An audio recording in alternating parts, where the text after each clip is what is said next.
Hello viewers, স্বাগত জানাচ্ছি Belal language স্কুলে। আজকে আমরা ইংরেজি ও বাংলায় 10 ধরনের প্রেজেন্ট পার্টিসিপল বা চলমান কৃদন্ত পদ সম্পর্কে জানব। আর প্রেজেন্ট পার্টিসিপল মানে হচ্ছে ভার্বের শেষে আইএনজি যোগ হয়ে যেই ধরনের শব্দ হয় এবং সেন্টেন্সে বাংলা এর অর্থ কি দাঁড়ায় তা আজকে আমরা খুব সুন্দর করে দেখব। সাথে সাথে ইংরেজি থেকে বাংলা এবং বাংলা থেকে ইংরেজি সেন্টেন্সের ট্রান্সলেশনগুলো শিখে যাব। এখানে দেখতে পাচ্ছেন non finite verb. Non finite verb মানে হচ্ছে অসমাপিকা ক্রিয়া। এই প্রেজেন্ট পার্টিসিপল যে ভার্বটা দেখছেন সেটা হচ্ছে অসমাপিকা ক্রিয়া, মানে আইএনজি যুগে যে ভার্ব। আইএনজি যুগে ভার্ব যেমন একটি হচ্ছে গো যাওয়া, গোয়িং যেয়ে বা যাওয়া, এইটা হচ্ছে প্রেজেন্ট পার্টিসিপল। আর এইটা বোঝার জন্য আমরা বাংলাতে একটু দেখে আসি। প্রকৃতি, বাংলাতে আমরা প্রকৃতি পড়েছি। প্রকৃতি মানে হচ্ছে শব্দের মূল অংশ, মানে একটি শব্দকে আপনি যখন ভেঙ্গে ভেঙ্গে ছোট করবেন সর্বশেষ যে অংশটা পাবেন সেটাই হচ্ছে শব্দের মূল অংশ। শব্দের মূল অংশটা হচ্ছে প্রকৃতি বা বেস ফর্ম, মানে রুট ফর্ম অফ ভার্ব আর নাউন। নাউন অথবা ক্রিয়া বা ভার্বের বেসিক যে অংশটা সেটাই হচ্ছে প্রকৃতি, শব্দের মূল অংশ। যেমন জমি, এটা হচ্ছে একটি মূল শব্দ, তার সাথে আপনি অনেক কিছু যোগ করতে পারেন। দার যোগ করতে পারেন, জমিদার হয়ে যাবে। দীর্ঘিকার যোগ করতে পারেন, জমিদারি হয়ে যাবে। তাহলে মূল শব্দের সাথে কিছু যোগ করে আমরা আজকের প্রেজেন্ট পার্টিসিপলটা 10 রকমে দেখব, যাতে করে এই ধরনের উঠাতে ইংরেজি থেকে বাংলায় আর কোনো সমস্যা না হয়। তাহলে শব্দের মূল অংশকে বলা হয় প্রকৃতি বা বেসিক বা root form of verb or noun. আর এই মূল অংশের সাথে যা যোগ করবেন সেটা হচ্ছে প্রত্যয়। শব্দের মূল অংশের সাথে আরও কিছু যোগ করে যেটা হবে সেটা হচ্ছে প্রত্যয়। যেমন জমি, এটা হচ্ছে মূল অংশ প্রকৃতি, তার সাথে দাঁড় যোগ করে এটা প্রত্যয় হয়ে গিয়েছে। তাহলে ইংরেজির ক্ষেত্রেও যখন আপনি গো ভার্বটি ব্যবহার করবেন, এইটা হচ্ছে প্রকৃতি বা মূল শব্দ, এটার সাথে যখন আইএনজি যোগ করে দেবেন তখন এটা প্রত্যয় হয়ে যাবে, এবং তখন এইটার অর্থ কি হবে সেইটা বুঝেই হচ্ছে আজকের আলোচ্য বিষয়। তাহলে প্রকৃতি আমরা বুঝে গিয়েছি একটি শব্দের মূল অংশ, তার সাথে যোগ করে যা হবে সেটা হবে প্রত্যয়, মানে আইএনজিটা। আর এখানে আরো একটি আছে কৃত প্রত্যয় এবং তদ্ধিত প্রত্যয়। কৃত প্রত্যয় হচ্ছে ভার্বের সাথে যে অংশটা যোগ হবে সেটা হচ্ছে কৃত প্রত্যয়, আর নাউনের সাথে যেটা যোগ হবে সেটা হচ্ছে তদ্ধিত প্রত্যয়। তাহলে আজকের আলোচনার বিষয় হচ্ছে কৃত প্রত্যয়, অর্থাৎ ভার্বের সাথে আরো কিছু যোগ করে যখন এই ভার্বটা আরো বড় করা হয় বা নাউন বানানো হয় তখন এটা হবে কৃত প্রত্যয়। যেমন গো একটি ভার্ব, এটার সাথে আইএনজি যোগ করে গোয়িং হয়ে গিয়েছে, তখন এটা হয়েছে একটি কৃত প্রত্যয়। ইট খাওয়া, এটি একটি ভার্ব, এই ভার্বের সাথে যখন আইএনজি যোগ করে একটি নাউন বানিয়ে ফেলবো তখন এটা হয়ে যাবে কৃত প্রত্যয়। ইট খাই, ইটিং খাওয়া, এই আকারটা যে এসছে এটাই হবে কৃত প্রত্যয়। তাহলে আজকের কাজ হচ্ছে কৃত প্রত্যয়, অর্থাৎ ভার্বের সাথে আইএনজি যোগ করে যখন আমি ইংরেজি ভার্বটাকে একটু বড় করে একটি নাউনের অর্থ বানাবো তখনই এটা হয়ে যাবে কৃত প্রত্যয় অথবা প্রেজেন্ট পার্টিসিপল।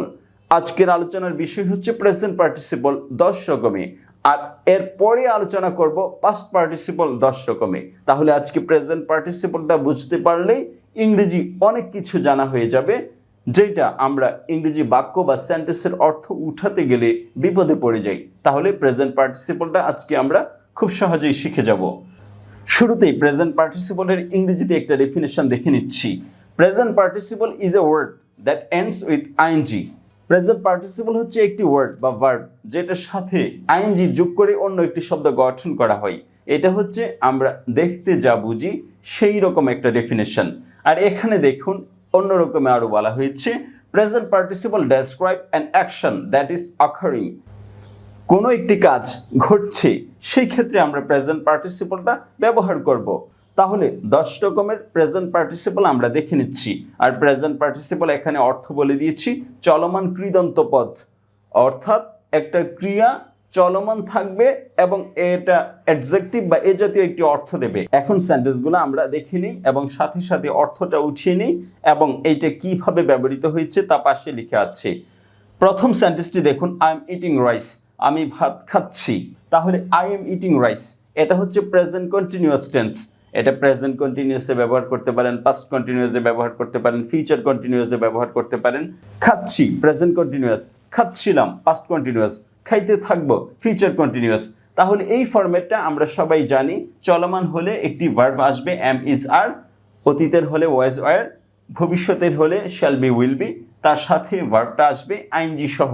এইটা আমরা টেন্সে পড়ে গিয়েছি খুব সহজেই এবং এইটার অর্থও জানি। কিন্তু এইটা যে প্রেজেন্ট পার্টিসিপল এইটা আমরা খুবই কম জানি, কারণ বাংলাদেশের বইগুলোতে সাধারণত প্রেজেন্ট পার্টিসিপল ফরম্যাটটা যে ট্রান্সফরমেশন অফ ভার্ব আছে সেখানে লেখা হয় না। সেখানে শুধু base form, past participle form লেখা হয়, প্রেজেন্ট পার্টিসিপলটা লেখা হয় না। এই জন্য এটা আমরা জানলেও নামটা বুঝতে পারি না এটা present participle. I am eating rice, এটা হচ্ছে প্রেজেন্ট পার্টিসিপল ভার্বের রূপান্তর। আমি ভাত খাচ্ছি, কন্টিনিউয়াস টেন্স বা চলমান কাজ। তাহলে এই সেন্টেন্সটা আমরা বুঝে গিয়েছি এটা টেন্স থেকে নেওয়া হয়েছে। এখন বাকি সেন্টেন্সগুলোর সাথে তুলনা করলেই আপনি বুঝতে পারবেন প্রেজেন্ট পার্টিসিপল আসলে কি। দ্বিতীয় সেন্টেন্সটি দেখুন, the smiling boy is my brother. The smiling boy, তাহলে শুরুতে একটা বয় আছে, এই বয়ের আগে একটি ভার্ব এসছে, স্মাইল মানে হাসা, তার সাথে কিন্তু একটা আইএনজি চলে এসছে, তখন এটা হয়ে যাবে প্রেজেন্ট পার্টিসিপল।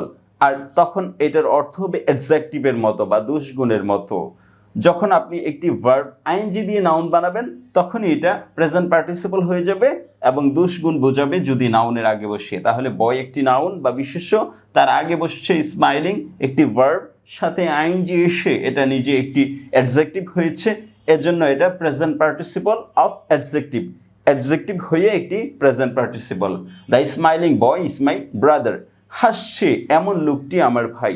তাহলে স্মাইল অর্থ হচ্ছে হাসা, আর স্মাইলিং মানে হাসছে, একটি একার এসছে, এই একারটা হচ্ছে নন ফাইনিট মানে অসমাপ্ত।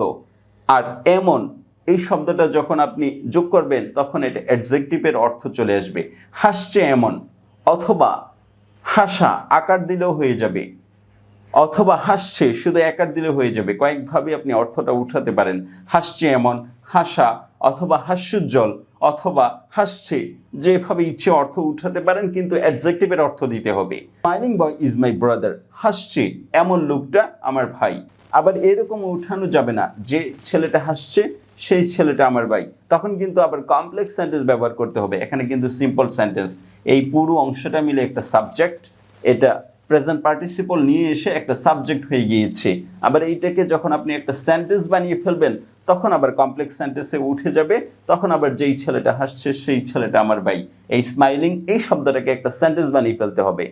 তা পরবর্তীতে আমি দেখাচ্ছি কিভাবে এই সেন্টেন্সটা বানানো হয়। আর এখানে পাশে যে লড় যোগ আই, লড়াই লেখা আছে, এই লড়টা হচ্ছে ভার্ব লড়ো, আর একসাথে হয়ে গিয়েছে লড়াই, তখন এটা হয়ে গিয়েছে একটা কৃদন্ত পদ বা প্রেজেন্ট পার্টিসিপল। আর তদ্ধিত প্রত্যয় তো এটা বলেছি, এটা যখন কোনো নাউনের সাথে আরো শব্দ যোগ হয়ে একটি নতুন শব্দ হয় তখন এটা হবে তদ্ধিত প্রত্যয়। আর ভার্বের সাথে যখন যোগ হয়ে একটি নতুন শব্দ হয় তখন এটা হবে কৃত প্রত্যয় বা present participle. The smiling boy is my brother, হাসছে এমন ছেলেটি আমার ভাই, অ্যাডজেক্টিভ হয়েছে। তারপরের সেন্টেন্সটি দেখুন, উই এনজয় প্লেইং ক্রিকেট, আমরা ক্রিকেট খেলা উপভোগ করি। উই এনজয় একটি ভার্ব এসছে, তারপরে প্লেইং, প্লে এসছে, এটা ভার্বের সাথে আইএনজি হয়ে গিয়েছে, দুটো ভার্ব পাশাপাশি হয়েছে, পরের ভার্বটা আইএনজি হয়ে যাবে। আর এছাড়াও এখানে আরো একটি নিয়ম এসছে, সেটা হচ্ছে জিরান। জিরান মানে হচ্ছে একটি ভার্ব যখন একটি নাউনের অর্থ দিবে তখন এটা জিরান হয়ে যাবে। উই এনজয় প্লেইং ক্রিকেট, আমরা ক্রিকেট খেলা উপভোগ করি। আমরা ক্রিকেট খেলা উপভোগ করি, তাহলে উপভোগ এটা হচ্ছে ভার্ব, আর খেলা এটা হয়ে গিয়েছে একটি নাউন, আইএনজি হয়ে এটা আকার হয়ে গিয়েছে। আমরা উপভোগ করি এতটুকু হচ্ছে সেন্টেন্স, আর খেলাটা হচ্ছে একটা জিরান। আমরা ক্রিকেট খেলা উপভোগ করি। উই এনজয় প্লেইং ক্রিকেট, আমরা ক্রিকেট খেলা উপভোগ করি, জিরান। জিরান মানে হচ্ছে ক্রিয়াবাচক বিশেষ্য পদ, কোনো ক্রিয়া যখন নাউনের অর্থ দেয় তখন এটা হয়ে যাবে জিরান। তারপর এটি দেখুন, I saw him crossing the road, আমি তাকে রাস্তা পার হতে দেখলাম। আই স হিম, আমি তাকে দেখলাম, ক্রসিং দ্য রোড, রাস্তা পার হতে, তাহলে এখানে আইএনজি এসছে ক্রসিং এর সাথে। এখানে কিছু ভার্ব আছে, সি, হিয়ার, এগুলো হচ্ছে পারসেপশন ভার্ব, অর্থাৎ যেগুলো অনুধাবন করা হয়।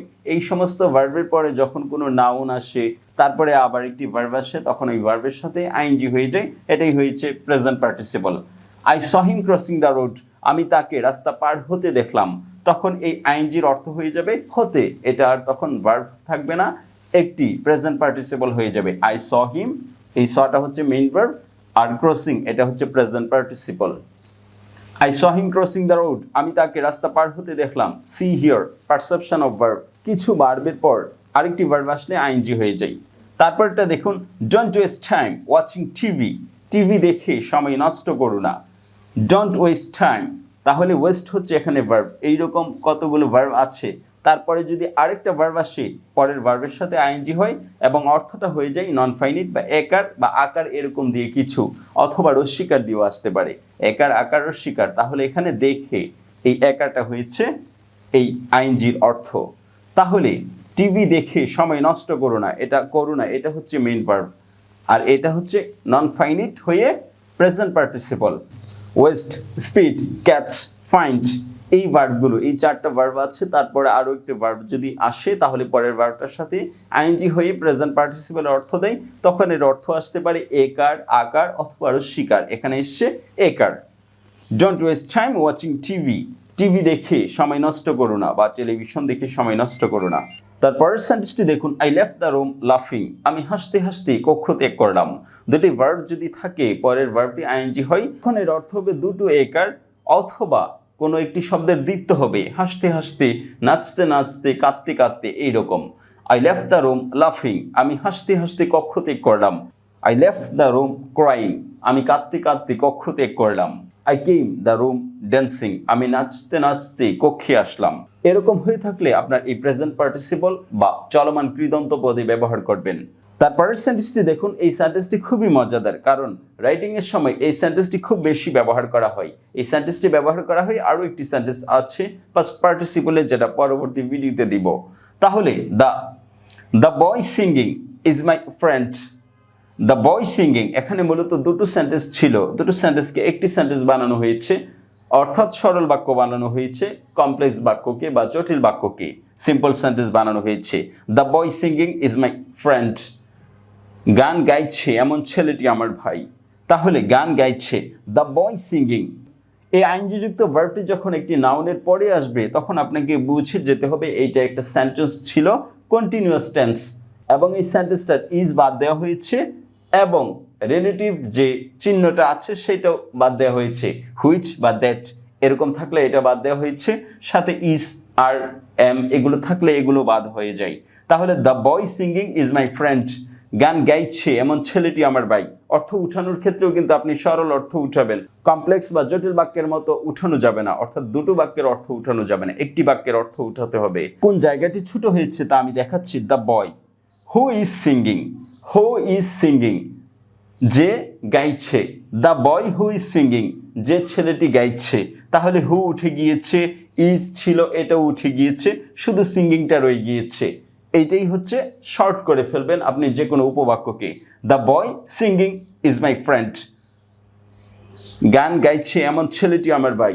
আবার এটা যদি আপনি কমপ্লেক্স সেন্টেন্স বা এখানে যা লুকায়িত আছে তা যদি বের করে দেন তখন অর্থ কি হবে, সেন্টেন্সটি কি হবে তা বলছি।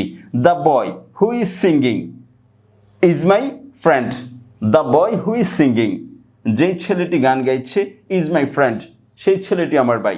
The boy who is singing, who is singing এতটুকু হচ্ছে একটা sentence, the boy is my friend এইটা হচ্ছে আরেকটা সেন্টেন্স, একটা সেন্টেন্সের মাঝখানে আরেকটা সেন্টেন্স বসে যাবে, এটাই হচ্ছে প্রেজেন্ট পার্টিসিপলের কাজ। গান গাইছে এমন ছেলেটি আমার ভাই, আর এটা হচ্ছে আপনি অ্যাডজেক্টিভের অর্থ উঠাবেন। এখানে লিখেছি দুটি ক্লজ বা উপবাক্যকে একটি বাক্যে বানাতে আপনি এই প্রেজেন্ট পার্টিসিপলটি ব্যবহার করবেন, অর্থাৎ হু উঠিয়ে দিবেন, ইজ উঠিয়ে দিবেন, শুধু আইএনজিযুক্ত ভার্বটি রাখবেন, এটা অ্যাডজেক্টিভের অর্থ দেবে। ক্লজের ক্ষেত্রে অ্যাডজেক্টিভ সবসময় নাউনের পরে বসে, কিন্তু ক্লজ ছাড়া এমনিতেই অ্যাডজেক্টিভ সবসময় নাউনের আগে বসে। তারপরের সেন্টেন্সটি দেখুন, we saw A sleeping dog, আমরা একটি ঘুমন্ত কুকুর দেখলাম, অ্যাডজেক্টিভ। এটা স, এটা এক হচ্ছে পারসেপশন ভার্ব, আবার হচ্ছে we saw A sleeping dog, তারপরে একটা এ আসছে, এ আসলে পরে একটা অ্যাডজেক্টিভ আসে এবং আইএনজি আসছে, এটার অর্থ হচ্ছে নত। এই নত এটা হচ্ছে কৃদন্ত, চলমান কৃদন্ত পদ। তাহলে নত, আমরা একটি ঘুমন্ত, তাহলে স্লিপিং ঘুমন্ত, রানিং চলন্ত, ফ্লাইং উড়ন্ত, কামিং আসা আকার, এভাবে যখন আইএনজির অর্থ আসবে নত দিয়ে এটা হবে কৃদন্ত, অথবা আকার দিয়েও আসতে পারে, অথবা রস্যকার দিয়েও আসতে পারে। তাহলে এগুলো হচ্ছে প্রেজেন্ট পার্টিসিপল। পরের সেন্টেন্সটি দেখুন, we saw the dog sleeping here. আমরা ঘুমন্ত অবস্থায় কুকুরটি দেখলাম। আবার অর্থের ভিন্ন হবে যখন এটার পজিশন চেঞ্জ হবে।